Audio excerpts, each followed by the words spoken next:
अंकिता आज पहली बार अपने मोहल्ले की दोस्त रानी से मिलने उसके घर गई थी।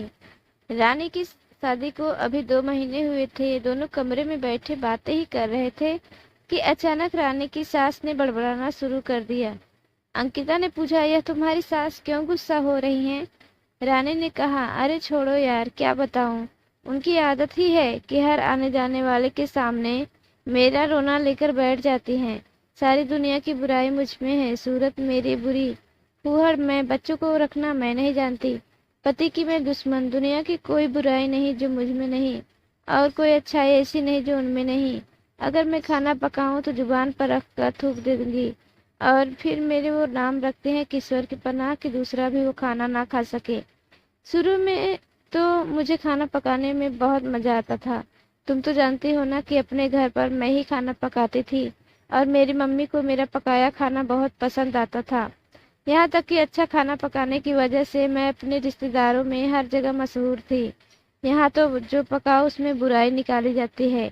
नमक तो देखो जैसे जहर, मजा ऐसा कि मिट्टी खा लो। एक दिन मेरी सास ने खुद ही बड़े पकाए, वह इतने बुरे पके थे कि हमारे ससुर ने कहा कि ऐसे वाहियात बड़े किसने बनाए हैं। ये सुनकर मेरी सास बहुत बड़बड़ाई कि तुमको तो बस बहू के हाथों की चीजें ही अच्छी लगती हैं, सारी जिंदगी यही तो तुमको पका पका कर खिलाती रही है।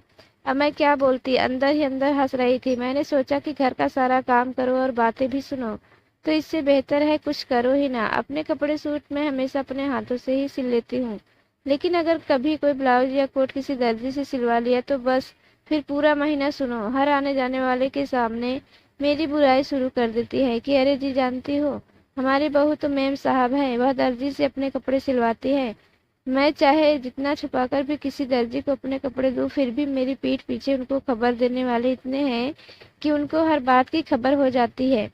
वो बड़ा होने और सास बनने का फायदा उठाती हैं। हर वक्त मुझे पढ़ा लिखा होने का ताना देती हैं।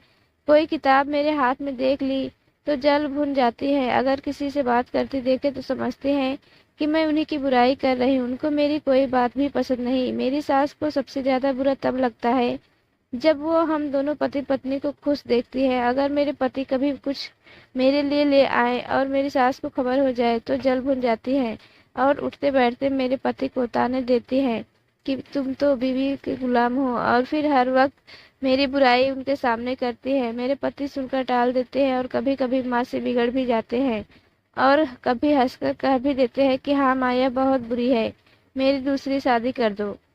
पति का ये जवाब सुनकर मेरी सास को और भी गुस्सा आ जाता है और सुनाने लगती है कि अगर तुम्हारे में इतनी हिम्मत होती तो यह तुम्हारे सर पर इतना ना चढ़ती। और फिर दूसरों के सामने करती फिरती है कि मेरा लड़का तो अपनी किस्मत को रोता है, मुझसे कहता है कि मेरी दूसरी शादी कर दो। उन्हें सबसे ज्यादा दुख इस बात का होता है कि मेरे पति मुझसे मोहब्बत क्यों करते हैं।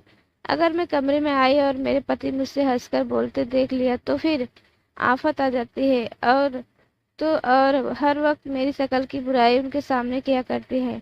मेरे पति भी शरारत में कह देते हैं कि अम्मा, सारी बुराइयां तो ठीक है, लेकिन शक्ल तो उसकी बहुत अच्छी है। मेरे पति का इतना कहना कि फिर सास को जैसे मिर्ची लग जाती है। शर्म नहीं आती तुझे, जोरी की तारीफ करता है मेरे सामने। मेरे पति को तो यह सुनकर हंसी आ जाती है, लेकिन मेरा दिल जल जाता है। मेरी देवरानियां जेठानियां सास की कड़वी जुबान की वजह से घर से अलग होकर शहर में रहती हैं।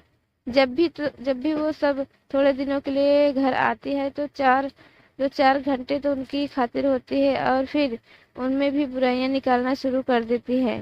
बुरी तो सारी बहुएं हैं, लेकिन सबसे ज्यादा बुरी मैं हूँ। जब सारी बहुएं घर आती हैं तो मुझे ये ताना मिलता है कि मैंने सारी बहुओं को बुलाकर सास के खिलाफ मिस कोर्ट बनाई है। बदकिस्मती से मैं थोड़ी पढ़ी लिखी हूँ, तो मेरी सास मुझे मेम साहब कहकर बुलाती है। मैं तो जब ये अपनी बड़बड़ाहट शुरू करती है तो दूसरी तरफ जाकर दरवाजा बंद करके कुछ काम करने लगती हूँ कि ना सुनूंगी और ना ही बुरा लगेगा। इन सारी बातों से परेशान होकर पिछले 2 हफ्ते पहले मैंने अपना चूल्हा अलग कर लिया है। लेकिन जब से चूल्हा अलग किया है तब से तो घर में एक अलग महाभारत छिड़ी रहती है कि अगर सास की तरफ पकाने जाओ तो भगा देती है, और अगर ना जाओ तो इतना बड़बड़ाती है कि फिर घर में हर आने जाने वाले से कहती है कि हम बूढ़ों का तो कोई सहारा ही नहीं है। ऐसी बहू मिली है कि एक रोटी भी पकाकर नहीं खिला सकती है। अब तुम ही बताओ यार, मैं क्या करूं। आज सुबह से बराबर बड़बड़ाए जा रही हैं। पता नहीं कौन सी शिकायत हो गई है। मैं तो अब ध्यान ही नहीं देती हूँ। बड़बड़ाने दो। तो दोस्तों, कहानी पसंद आई हो तो लाइक करिएगा, चैनल पर नए हो तो जरूर से सब्सक्राइब करके बेल आइकन को जरूर से प्रेस कर दीजिएगा। कहानी सुनने के लिए आप सभी का दिल से धन्यवाद।